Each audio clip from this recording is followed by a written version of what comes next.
Thanks to Hollywood, when we think of Stargates, we picture these giant structures that allows for extraterrestrials, aliens to come in and travel into our world, or us going into other dimensions and other points in the cosmos. Truth is, Stargates are actually increased energetic portal that completely transform and affect human consciousness. The reason I know this is recently I was made aware of a giant energetic vortex here in South America. And when I was like, wow, why is this energy all happening here? What is going on? What I was shown is we're about to open a Stargate. And I'm like, a Stargate? Like, yes, a giant radio signal so potent that it transformed the consciousness forever of the people on the planet. And I was like, wow, how does this work? Well, essentially, to really understand what is about to happen here on Earth energetically with this giant Stargate, I was made aware that it was not only the first time that this happened on Earth, but it happened 10,000 years ago, is when a gigantic other Stargate of this magnitude that we're about to experience had opened. And I was guided to allow my awareness to travel to consciousness 10,000 years in time to a different location, an archaeological site named Gobeklitepe in Turkey. Therefore, in this video today, we will travel together in time and I will share my journey with you of what really happened in Gobeklitepe.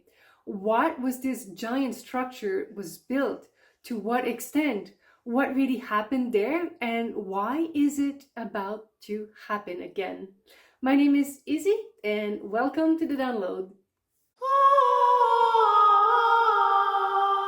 So there is an archaeological site in Turkey called Gobeklitepe. It's a massive structure that baffles scientists a little bit because it is not only an impressive site, but it was built by hunter-gatherers. People at the time weren't actually into settlement. They weren't settling anywhere. They were traveling for food, for fruits, and hunting and whatnot. So why on earth would nomadic people that used to move with the wind and the what was abundant and the animals would all of a sudden, with barely any tools, decide that yes, we need to gather here in this specific space at this precise location in time and build these very massive structures? What for? Here's a clue when I first started looking into it that I found is the site actually has a giant, what do you say, it's almost looked like a circle, like underground, and they covered it up. And when I was tapping into the energies, I felt like it was made to create an energy vortex. It was essentially a way that people could create and harness like earth energy, move it around and do something with it. But what? There are multiple structures as well, like highlight monolith, if you say, and they depict animals, and some of the animals that are carved on it looks like prehistorical animals. We're talking like dinosaurs who have been extinct for millions of years. So of course the scientific community being very logic would be, well, that make no sense. Like, we know this site is only 10,000 years old. Dinosaurs have been extinct for millions of years, we know that. So it's either there are like, we're not reading the animals right, or they are depicting animals that at the time could have looked like what dinosaur looked like, which are all logical explanation, except not a scientist. I'm a psychic. And when I saw these dinosaurs, the question I had was, why on earth? What happened there that was so massive and important? Even prehistorical animals such as dinosaur came in the astral planes as well and gathers with the humans to co-create something. So essentially, again, through my abilities to bilocate, I ended up like spending about 2 days extracting information and seeing what actually happened in Gobeklitepe. Turns out, in terms of, if you think of psychic ability as a form of neurodiversity, like without the spirituality or the religious context that sometimes psychic have, if you really reel it back down to the bare bones, you have neurodivergent people who extract information from their environment in the way that is not neurotypical. Now, psychic have been around since the dawn of humanity, and they may have been at times periods where they were more neurodivergent people than they were neurotypical, what we would consider today neurotypical people. And essentially, if you think of psychics, they had like different roles and different abilities through time. If you think someone who is psychic, who can feel and sense through their environment, at any given point, these people would have been really useful during nomadic period when we were relying on food supplies, like that was just like bare fruits that were ripe, or following animals. Yes, there's still like track hunting, but there's also people who may have a hunch on something, and these people would have been really respected. Like imagine you're a psychic like 10,000 years ago, and you're struggling, it's wintertime or something, and you're like, hey, I just had a vision. If we walk in this direction, we may actually be safe because I've seen this and this. And if the tribe follows and they listen to give this person credibility, and turns out this person was right, then you can see how psychic would have a very prestigious role in their tribes at the time.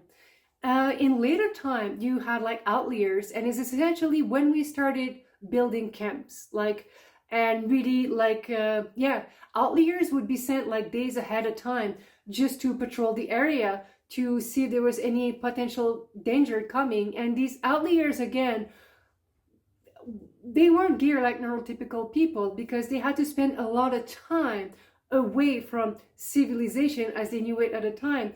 Because if you think of what it would take on a psychological level to just be able to be alone in the woods, hiking, surviving on your own, you would be wired a little bit differently than people who were in community with music and, all of the busyness and the, how would you call it sometimes, the extrasensory experience being with a lot of human beings bring. And Outliers sometimes had trouble living in tribes. So essentially, this is what happened at Gobeklitepe. You had a collection of incredibly intuitive people who were tactic, who had like psychic abilities, who were very tapped into the realms of energy, and they all got the message that yes, we're making something happen, and they all gathered together in this location. And what they did there is they built these structures to harness a massive amount of energy, earth energy. And this earth energy was capable of opening a portal that would affect the consciousness of humanity and changed its course entirely. This portal was open probably for a good 500 years because the information that was coming through was, I wouldn't say like hard to digest, but it took a lot of time for us to actually really comprehend the information that was coming through. So picture like a big blast, like a giant radio signals that affect a certain people at a certain location for a certain amount of time, and then it stops. Zip! Nothing. I just turned the radio on, turned the radio off. So what was the message? What did these people in Gobeklitepe receive? Well, picture this. They were actually getting the download about agriculture. If you think about it, you're a nomadic, Neolithic human being. You relied on berries that are ripe and maybe a little seeds there that you can grab and hunting to survive. The way you navigate in your environment and the way you interact with nature and plants and fruits and trees and whatnot would be entirely different than if you were actually trying to plant seed to grow crops. So this is why switching from a just nomadic lifestyle and actually introduce agriculture took many generations. It took trial and error. You had to, where you would actually gather fruits and whatnot, you would have to look at the plants and knowing which time of the season these plants would be and these fruits would be bearing fruits, which would be entirely different than, oh, a different time in season, but when are we supposed to harvest the seed to plant them? How do we care for crops? When is the right time in the year to plant these crops so we can actually grow food? Because seasons are quite long cycles to even get the actual, how would you call it, not the engineering, but the rhythm right. It took a long amount of time. And this is essentially what Gobeklitepe was all about, receiving all of the downloads to be able to switch from a nomadic lifestyle and develop agriculture. This is where agriculture comes from. Now, ironically, there are books, I believe, from the Sumerian is the first writings and the first civil population we can actually put our hands on as far as writing goes. It comes from the Sumerians. And it appears that the Sumerian came and they already knew out of seemingly nowhere about agriculture. Well, I wouldn't say they just pick it out of nowhere, but it comes from Gobeklitepe. It comes from the people who gathered there to create this vortex, to gather and download all of this information, play with it, and then going to different places to start spreading this knowledge. So how is this relevant into today? Well, first, we cannot undermine the impact of agriculture had on the modern world. Like, I don't even know if the modern world could exist if we wouldn't have not switched from a nomadic diet to agriculture. So what is this big shift now that we're going to go about? It is, again, has to do with our diet and is essentially now the downloads that are coming, that will be coming from this massive portal, will be about switching from a diet that is quite destructive and parasitic to an actual symbiotic relationship with Earth. We will now together again start receiving information as to how to do away with agriculture the way it is and kind of alleviate all the pain and suffering the animal kingdom has, and going into nourishing ourselves in a way that is holistic, that is symbiotic, which means has a beautiful, it's like cohesive with our environment, that does not create pain or suffering, that also is more in alignment, that we kind of extinguish poverty as well, that everybody has access to nutritious, abundant food in the way that we cannot even picture it yet. So this is what I have for today. I'm told that, yeah, there are people now who are going to be, but there's already people who are drawn to Central and South America because this is where the Earth Kundalini is, and essentially people who are very in tune with Earth energy and spirituality. It's just like India was in the 70s, you know, with the West going there. Now the new East is actually South America because the Kundalini moved from the Himalayas right down to here, Bolivia, Lake Titicaca to be precise. So essentially, you will see more people not only getting the call to go to South America, but they are incredibly talented people right now, people that may not really fit in society, people who have long left the matrix. There may be your crazy aunt or uncle that talks about all kinds of weird shit no one understands, and you're like, yeah, that person lost.